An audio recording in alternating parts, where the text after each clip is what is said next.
Okay, so we have 3/4 of the S.W.I.F.T 4x14. We also had Larry. We had Larry. Unfortunately, he's not here with us. But we got the next 3 legs after Larry.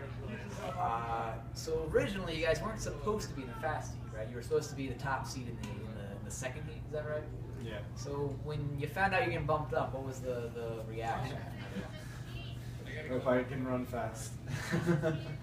Well, obviously coming back, we're not focusing all of our training on the 400. So we're pushing ourselves into the faster heat of the 400. There's that pressure that, okay, now we have to perform, to be looking. If you're in a slower heat, there's a little bit more of a reserved feeling, thinking, okay, we're supposed to be faster than these people. But obviously, we just have to step up the game a little bit. Well, we just wanted to be in the mix, Yeah. and be competitive, and I think we were able to do that, so it probably worked out for the best. So Larry got you guys out. You took the handoff. Last heat at that point. So what did you do to change it? Tell us about it. Well, yeah, Larry handed me the baton. It wasn't the best of handoffs, but then again, we didn't practice, of course. But yeah, I saw there was a guy in front of me, and I started coming up on him around the first curve, and I knew I'm always a lot faster on like the straights than I am on the curves, so I just kind of took off and gained a lot of ground on him on the first straight, back straight, and then just passed him coming around the second turn, and my heart was beating, and I was trying to get the next guys in position, and we still were pretty far behind the next guy, but at least we were, up in the mix, like Pat said. I think you did a good job. And then so you got the baton, and that guy wasn't taken care of. He was still there. So you're running. I mean, there's a gap there, but you're still running scared, right? So yeah, he passed him on the home stretch coming into the handoff. So actually, I was still positioned as being the last person to receive the baton. Okay. So that's how close we were going there at that stage. So obviously trying to separate to maintain your position, but when you look up and you see Messiah is the next team in front of us, it was that desire to bring them in a little bit. Obviously that it didn't work out totally. They had a pretty substantial lead on us prior to even Eddie getting the baton on that one. So it was a little bit much for us to bring in, but able to maintain and lose Juniata a little bit was very nice, and then we had a pretty nice handoff to the final leg too. You got it. At that point, at least I knew as I was watching. All right, Juniata's not an issue anymore. You got you. So now, Trevor and Messiah, and you didn't get him, but you certainly closed the gap a lot. 49 low, 49.2 is what you said? Yes. 49.2? I believe that's what Pat Hager had me. All right, so probably 49 high then. But I mean, still, still, hey, 49 something. He didn't line the line with the split. You We let had two splits that were both 49 miles. So 49 low. I mean, most of that, you're chasing the people. Talk about that real fast. Well, like Jason said, that we had a good handoff, which was amazing in itself because we hadn't practiced.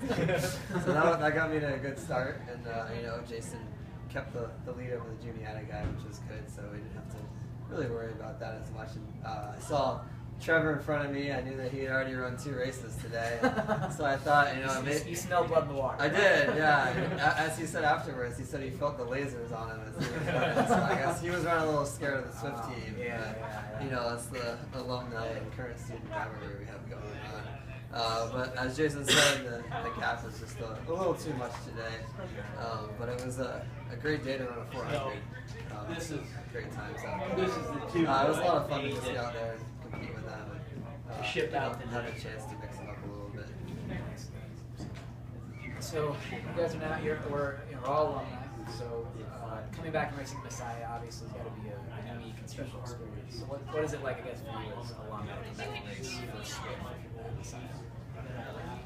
It's just great to come back and see the guys that you remember running with when you were here, and it means a lot to me to be able to have a chance for free to come and to come and just run with your old college buddies, and then not only that, but to be cheering on and seeing the program continuously growing. And obviously Jason's a coach here, so it's just neat to kind of see that almost like a generational process, so that the team continues to grow and develop, and everyone stays connected through S.W.I.F.T or through the college. So. In the side track and field, it's something bigger than any one of us. I think coming back here, as we described, it brings that all into full perspective. And you see all the alumni, all the parents of alumni here together beside you, like cheering on. I had the pleasure of being around the team, quite a bit of coaching, but just the uniqueness when we get the alumni together. It's always good to see athletes. All of us, we had a great time just joining together as well. And, just being with old friends and pushing each other on. And that's really what I think Messiah Track and Field's about, is a lot of the people that are involved in it, the people that make up the legacy of the program. I think it was great to run the 400 today with David Ronnie, Coach Fogue, and we all know the 400 is near and dear to his heart. So that was nice, and to be back here and just to share, as Coach Fogue mentioned earlier, the S.W.I.F.T heritage. I know when I was here, it was always great when alumni came back, and Chris Boyles came back and shared some of his stories with us. And we know the race was great, but we were able to cool down with some of the Messiah guys. And Eddie's 4 years out, Jason and I 5, and Larry's 8. Is that right? Yeah. Yeah, and so I think it's just good for those guys to see what happened before them and to just share some of our thoughts with them and share some of the stories, even just what Messiah Track and Field was like here. And for them to just tell us how it is now.